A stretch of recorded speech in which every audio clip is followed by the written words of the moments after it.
Unatumia tiba za asili kuwatibia kuku wako na hawaponi, yaani mpaka kuna muda unahisi kabisa hizi tiba za asili labda hazifanyi kazi. Leo kwenye hii video ninataka nikuelekeze sehemu ambayo unakosea pale unapokuwa unatumia tiba za asili. Maana yake hizi tiba hizi tukizitumia sisi kuku wetu wanapona vizuri kabisa, lakini wewe ukizitumia unaona hazifanyi kazi. Kwa hiyo sikiliza hii video ili uweze kujua sehemu ambazo unakuwa unakosea pale unapokuwa unatumia tiba za asili. Eneo la kwanza ambalo ni muhimu sana na wafugaji wengi sana wamekuwa wakikosea ni eneo la vipimo. Vipimo vya ile tiba ambayo unakwenda kutibia kuku wako. Ngoja niwaelekeze vizuri kwa mfano. Mfano nina hivi vitu vitatu. Nina tangawizi, pilipili na aloe vera. Hivi vitu nimesema vyote uvichanganye pamoja, lakini sijataja kipimo. Hivi vitu vinatofautiana vipimo kutokana na ugonjwa ambao unaenda kutibu.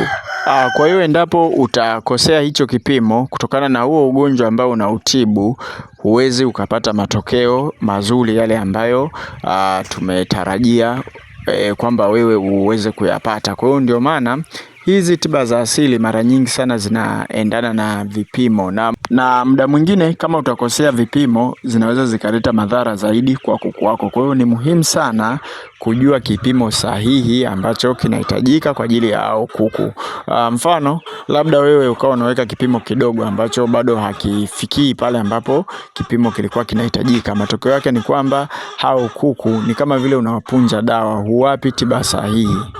Kwenye ufugaji wa kuku pia kuna kitu kinaitwa stress. Hili ndio jambo la pili ambalo nataka nikuambie hapa. Nisikilize vizuri sana kuhusiana na stress, jinsi ambavyo inaathiri hizi tiba za asili, zinashindwa kufanya kazi vizuri kabisa. Lakini tu nakukumbusha kwamba sisi KingoFarm tunalo darasa ambalo tunatoa elimu ya ufugaji. Darasa letu kujiunga ada yake ni shilingi 8,000 kwa muda wa miezi 2. Tukirudi kwenye mada yetu ya kuhusiana na stress, nataka niwapeleke kwa mfano halisi kabisa. Mnaona hii ni picha ya mfugaji ambaye yupo kwenye kundi letu, ambaye tulikuwa tunamwambia kabisa tumia tiba hii, tumia tiba hii, lakini kuku wake walikuwa hawaponi. Leo tukamwambia basi tutumie picha ya banda lako tuone. Kwa hiyo ndo akatuma hizo picha. Sasa ukiangalia kwenye hizo picha utagundua kitu kimoja. Kwanza kuku wapo kwenye keji ambao ni kuku wanahitaji kutembea, yani wanahitaji watembee. Kitendo cha wao kufungiwa kwenye keji kinawapa stress sana. Lakini jambo jingine ni wapo kwenye dirisha ambalo lipo wazi kwa 100%. Kwa hiyo baridi ambayo wanakuwa wanaipata inawapa pia stress. Jambo jingine, kukaa juu ya cage. Kuku kukaa juu ya cage pia kwake inampa stress. Kwa hiyo hizo stress zote ambazo anazipata hapo, huo msongo ambao anaupata hapo, hata ukimpa dawa, ile dawa haiwezi ikafanya kazi kwa urahisi, kwa sababu nguvu yote inaelekezwa kupambana na stress. Kwa hiyo kuku unapompa dawa, unapomtibia, haitakiwi awe katika mazingira ambayo yanampa stress. Na mazingira ambayo yanampa stress ni mengi, labda kelele na vitu vingine vingi ambavyo vinaweza vikapelekea kuku apate stress, na hivyo ashindwe kabisa kupona ule ugonjwa kutokana na stress ambayo anakuwa anajijengea kila siku. Lakini tukienda kwenye eneo la tatu, ni kushindwa kutambua chanzo cha magonjwa. Yani kuku wako wanaumwa mafua. Ni kitu gani ambacho kimesababisha kuku wako waumwe mafua? Unakimbilia tu kwenye kutumia tiba, unakuta zile tiba ukizitumia kuku wako wanakuwa hawaponi vizuri, lakini ni kwamba kile chanzo ambacho kimesababisha yale magonjwa umeshindwa kukitambua, na hivyo umeshindwa kukitokomeza. Mfano labda banda limechafuka, linatoa harufu kali. Ile harufu kali ndio imesababisha kuku wako wapate mafua. Kwa hiyo kama umeshindwa kusafisha banda, ukakimbilia kuwapa dawa, hao kuku hawawezi wakapona. Kuku wako labda wanaumwa coccidiosis. Chanzo cha coccidiosis, mvua labda ilinyesha ikaingia ndani ya banda likaroana, kuku wanadonoa mle kwenye maji ambayo yamechanganyikana na kinyesi, wanahara muharo ambao una damu.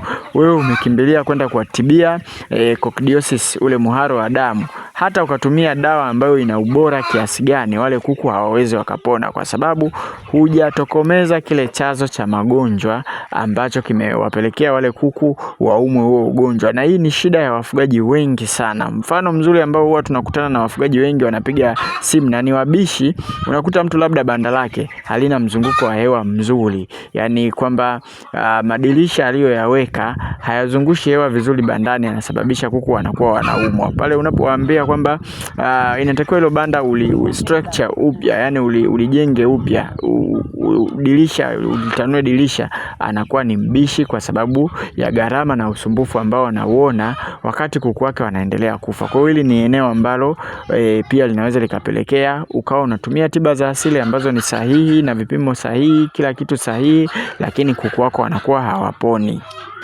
Sasa ndugu zangu, kuna hiki kitabu hiki Tiba za Asili toleo la pili. Hiki ni kitabu kizuri sana. Uzuri wa hiki kitabu bwana, tumeweka tiba za magonjwa yote. Tena tumeweka mbadala 3. Yani kwa mfano unatibia mafua kuku wako, tumeweka mchanganyo wa kwanza, tumeweka mchanganyo wa pili, tumeweka mchanganyo wa 3. Yani wewe unachagua mchanganyo upi utakufaa zaidi. Lakini kitu kizuri zaidi, humu tumeongeza mimea ambayo ilikosekana kwenye lile toleo la kwanza. Kwa hiyo kwa wewe ambaye ulipataga ile tiba ya asili toleo la kwanza, humu tumeandika mimea mingine. Ndani ya hii miaka miwili tokea kile kitabu cha toleo la kwanza litoke, tukaja kugundua pia mimea mingine ambayo pia inatibu magonjwa vizuri sana, tumeiandika kwenye hiki kitabu. Ni kizuri sana, gharama yake ni shilingi 10,000. Hiki kitabu ni soft copy, tunakutumia kwa njia ya WhatsApp. Uzuri wa soft copy bwana, ukilipa muda huo huo unatumiwa kitabu, sio kwamba subiri sijui tuagize kwenye basi mara kimepotea kimefanyaje. Muda huo huo unatumiwa kitabu chako. Na kitu kingine ni kwamba sisi KingoFarm tunavyo vitabu vingine vingi tu, vitabu vya miongozo ya jinsi ya kuwalea kuku, broiler, chotara, kuku wa mayai, kuku wa kienyeji, hatua kwa hatua kwa changanyia chakula ambacho kitapunguza gharama kwenye ufugaji. Lakini pia tunacho kitabu cha mwongozo maalum wa ufugaji. Hichi kitabu kina booster, kinakwambia kabisa leo wape booster hii hapa, kesho hii hapa, kesho kutwa hii hapa. Yani wewe hichi kitabu hata kama hujui kabisa kufuga, hiki kitabu cha mwongozo maalum wa ufugaji kwa tiba za asili, ni kama vile utakuwa unateleza tu. Wewe unaenda unasoma kwenye kitabu, leo ni wachanganyie 1 2 3, unachanganya unawapa kuku wako, na kuku wako watakuwa wanaenda vizuri, kwa sababu zile booster zinawafanya waongeze uzito, lakini pia ni kinga za magonjwa, kwa hiyo zitawafanya kuku wako wasiumwe. Kwa hiyo hichi kitabu ni kizuri sana. Gharama yake ni 10,000. Kila kitabu sisi hapa gharama yake ni 10,000, lakini pia vipo soft copy tunakutumia kwa njia ya WhatsApp. Hapa ni wamalizie sababu ya mwisho kabisa ambayo pia inaweza ikafanya kuku wako wasipone kwa wakati hata kama unawapa dawa sahihi, ni kushindwa kutambua mapema ugonjwa wa kuku. Yani kwa mfano mafua yana kama hatua 3 hivi. Kuna hatua ya mwanzo kabisa kuku anakuwa anapiga chafya. Ile ndio hatua nzuri sana ya kutibia magonjwa. Sasa ukishindwa kutambua ile hatua, ukavuka ukaja kwenye hatua ya pili ambayo kuku anakuwa anatoa kamasi, wanafanyeje? Ukaja kwenye hatua ya 3 ukaja kutambua kipindi ambacho kuku tayari hata kuona wanashindwa, macho yao yana kama madonge hivi, yanatoa machozi. Ile ni hatua ngumu sana kuweza kutibia kuku wako. Labda kuku wako pia wameumwa kideri, ukachelewa kugundua kama wanaumwa, ukaanza kuwatibia pale, kidogo inakuwa ni changamoto. Unaweza ukaona kama vile dawa hazifanyi kazi kabisa. Ugonjwa mfano wa coccidiosis, muharo wa damu. Muharo wa damu mnajua uoga unatokeje?